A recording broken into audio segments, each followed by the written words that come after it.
Lebanon का नाम सुना है? मिडिल ईस्ट की एक छोटी सी कंट्री है जहाँ करीब 7 मिलियन लोग रहते हैं।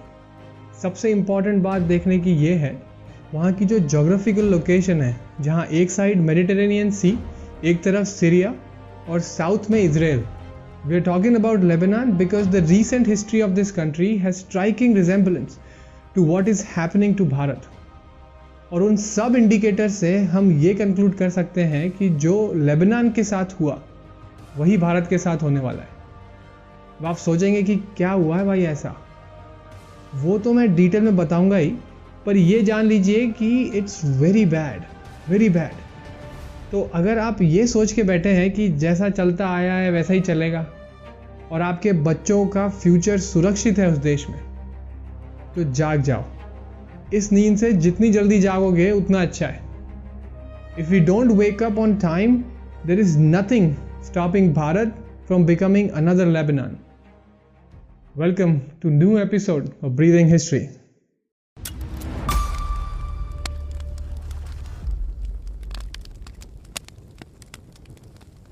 उन्नीस तक लेबनान में मैरोनाइट क्रिश्चियन मेजॉरिटी में थे, approximately 54% of the population. Lebanon and Israel, these were the only two democracies in the Middle East and also the only two non-Muslim countries. तो उसका जो कंक्लूजन आपको निकालना है आप निकालिए।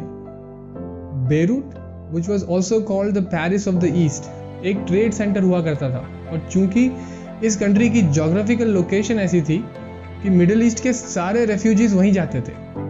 तभी तो ऑटोमन एम्पायर के समय में भी लेबनान मुस्लिम मेजॉरिटी नहीं हुआ, क्योंकि ऑटोमन एम्पायर से बच के सारे टाइप के क्रिश्चियन सेक्ट्स लेबनान की शरण में ही आए। अराउंड 1970 जब पैलेस्टाइन एक्सोडस हुआ था, तो पैलेस्टाइन के सारे मुस्लिम रेफ्यूजीज वो लेबनान गए, जबकि Islamic countries like Jordan and Iran, इन्होंने इन रेफ्यूजीज को लेने से मना कर दिया। दिस वॉज स्ट्रेटेजिक, आपको पता चलेगा आगे।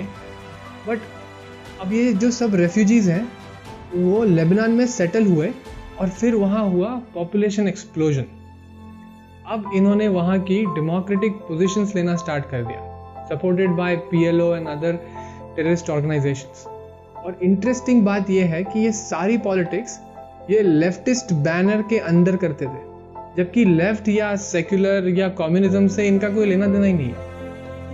और खुद को विक्टिम और हेल्पलेस प्रोजेक्ट किया जाता था, और जो लोकल नेटिव क्रिश्चियन पॉपुलेशन थी उनको अग्रेसिव राइटिस्ट टैग किया जाता था।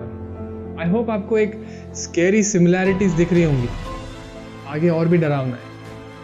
1975 आते आते मुस्लिम पॉपुलेशन हो गई थी 44%। तब यहाँ सिविल वॉर स्टार्ट हो गया। इस टाइम क्रिश्चियन पॉपुलेशन थी 54%। Let me keep this number on the screen right here. Civil war खत्म हुआ 1990 में और तब मुस्लिम पॉपुलेशन हो गई थी 54% और क्रिश्चियन पॉपुलेशन थी 40%। इसका कारण था इंटरनल पॉपुलेशन एक्सप्लोजन, पड़ोसी देशों से इल्लीगल इन्फिल्ट्रेशन और क्रिश्चियंस का मास जेनोसाइड। 1991 तक लेबनान में डेमोक्रेसी पूरी तरह खत्म हो गई थी और हिजबुल्ला, हमास और PLO जैसे टेररिस्ट ऑर्गेनाइजेशंस वहां से अपना काम करने लगे थे। सिर्फ 15 साल लगे लेबनान को एक फ्लरिशिंग डेमोक्रेसी से टेररिस्ट ऑर्गेनाइजेशंस का ट्रेनिंग कैंप बनाने में। अब इससे भारत का क्या लेना देना है वो देखते हैं, और वो समझने के लिए अगर मैं आपको कुछ 4 स्ट्राइकिंग सिमिलैरिटीज ही बता दूं जो वहाँ के लोकल क्रिश्चियंस ने किया था और हम कर रहे हैं आज भारत में, तो आप खुद ही समझ जाएंगे कि भारत में आने वाले समय में क्या हो सकता है। जो वो कर रहे हैं वो बहुत प्रेडिक्टेबल है। Let's see. The first one is they let refugees in. तो पैलेस्टाइन और जॉर्डन से रेफ्यूजीज आ रहे थे, लीगल और इल्लीगल दोनों। उन्होंने बोला अरे बेचारे रेफ्यूजीज हैं, शेल्टर चाहिए, ह्यूमैनिटेरियन ग्राउंड्स पर आने दिया, कुछ गलत नहीं किया ऊपर तो। और ये तो एक लंगर जैसा डाला था। इससे फिर दूसरी टेररिस्ट ऑर्गेनाइजेशंस को रास्ता मिला अंदर आने का। बस ऐसे ही करते करते पूरी डेमोग्राफी चेंज हो गई। कंट्री के अंदर और बाहर दोनों तरफ से अटैक होने लगे। और ये एग्जैक्टली भारत में भी हो रहा है। कहाँ कहाँ से इन्फिल्ट्रेशन नहीं हो रहा है, रेफ्यूजीज आ रहे हैं। असम का पॉपुलेशन एक्सप्लोजन देख लो, या फिर ये फैक्ट कि 28 में से 8 स्टेट्स में ऑलरेडी हिंदू मेजॉरिटी में नहीं है। लेबनान में एक सिटी में रहने वालों को लगता था कि ये दूसरी सिटी में कुछ वायलेंस हो गया, छुटपुट इधर उधर के कुछ वायलेंट इंसिडेंसेस हैं। और इंटरनेशनली भी उन्हें कभी ग्लोबल क्रिश्चियन कंट्री से सपोर्ट मांगने का दिमाग में नहीं आया, क्योंकि कभी ये नहीं सोचा होगा कि उनकी कंट्री के अगेंस्ट इंटरनेशनल स्कीमिंग चल रही है। सेम भारत में भी हमको लगता है कि अरे ये राइट्स तो दिल्ली में हो रहे हैं, ये तो बेंगलोर का प्रॉब्लम है, एक्सोडस तो बंगाल में हो रहा है या कश्मीर में हुआ था, ये वहाँ के लोगों का लोकल इशू है। इट्स रिडिकुलस कि हम कितने प्रेडिक्टेबल पाथ पे चल रहे हैं, हम कितने short sighted. Exactly how the Christians in Lebanon reacted. Hence we are destined to what they were destined to, unless we change our ways. हम डेमोग्राफी का खेल ही नहीं समझ पाए। Population growth is a very important parameter, जिसपे ना Lebanon के Christians ने ध्यान दिया था और ना भारत के हिंदूज ध्यान दे रहे हैं। हमारा ध्यान की काय पे है, हम दो हमारे दो, या फिर ये सेंट्रल मिनिस्टर ने स्पेलिंग मिस्टेक कर दी ट्विटर पर, या फिर एक एडिटेड वीडियो सदगुरु का जिसमें उन्होंने ऐसा क्यों बोल दिया। बस इन्हीं सब चीज़ों में लगे रहो, इसमें ही डाइवर्टेड रहो, और जो मेन मुद्दे हैं, जो कल्चरल एक्सिस्टेंशियल इश्यूज हैं, उनमें दिमाग मत लगाओ।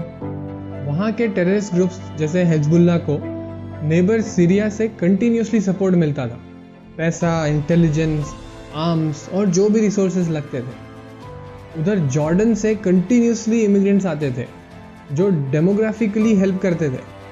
भारत के पास भी पाकिस्तान और बांग्लादेश जैसे देश हैं जो कंटिन्यूसली टेररिस्ट ऑर्गेनाइजेशंस को सपोर्ट करते हैं और एक्सेसिव इलीगल इमिग्रेशन भी करते हैं।